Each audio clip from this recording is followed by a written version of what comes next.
So we've got four other classics here, but this one, 79 PE175. 175 in a twin shock, which is where they kicked off in a twin shock. The first one's up, because the 250 was released first, and then they brought out the 175. Yeah, and they also did a 400. That's right. In the PE. Yeah, they did too. Later they went to the full floater suspension, which was the single shock. But looking at this bike, it looks like all the plastics, the side covers, front rear guards, the tank, everything's still the original plastics. It's good original as they come. Factory handlebars still on it. Yep. And it hasn't been restored, like the motor. Look at all this, like it's the exhaust, all the head, it's just dead original. Like even the old battery carrier at the back here, I can't believe that. Like usually they're all taken off, the indicators were thrown away. Original still on it. Factory rims on it. Very rare. You get the few odd 175s kicking around, but very rare do you get the whole package together as original as this with everything on them. And it's travelled 3,700 Ks, and most of that probably would have been in the bush, like most of us when we were young blokes had these things. We spent more time on the dirt than we did on the bitumen, that's for sure. That's for sure. But this is a good example. This is just one of the bikes coming up. The next one over here now, the old 4-strokes single Hondas. Single road trail. These are a cracker. I never had one of these when I was a kid. I had an XL100, but a mate of mine had an XL175. Early in the day. Yep. Yeah, and one now. These were so reliable.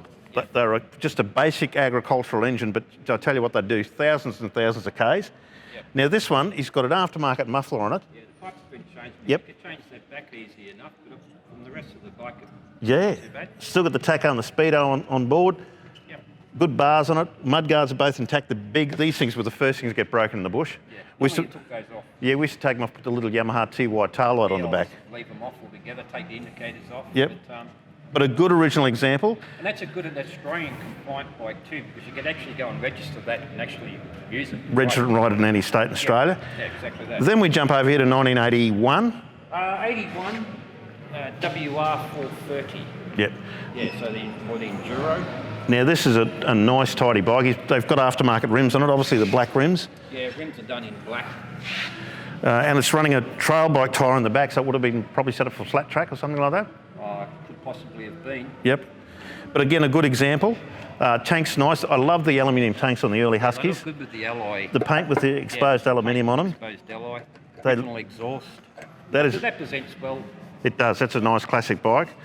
I never raced one of these when I was a young bloke. I always stuck to the Japanese stuff, mainly Honda and Yamaha, but these were certainly around in big numbers, and a lot of guys had a lot of success in them. And the last one we've got here, Terry. Postie bikes have become more and more popular, aren't they? As time rolls. They have. They do that Postie challenge now when they ride them across Australia. They've been doing that for a few years. This one's had an aftermarket exhaust put on it. It's a runner. It's all there. Australian compliant on it as well. So she's been delivering letters all over Australia now. It's done up as a little bit of a hot rod, as you said, as Terry said, with the aftermarket muffler on it. But just something a little bit different from the norm that we've usually got in stock. But that's just a small example of some of the bikes we've got coming up this month at Grays Online. As you know, give us a call on 1300 Classic. If you'd like to know some more information about the Husqvarna, the Honda or the PE175, shoot us an email to classic@grays.com.au.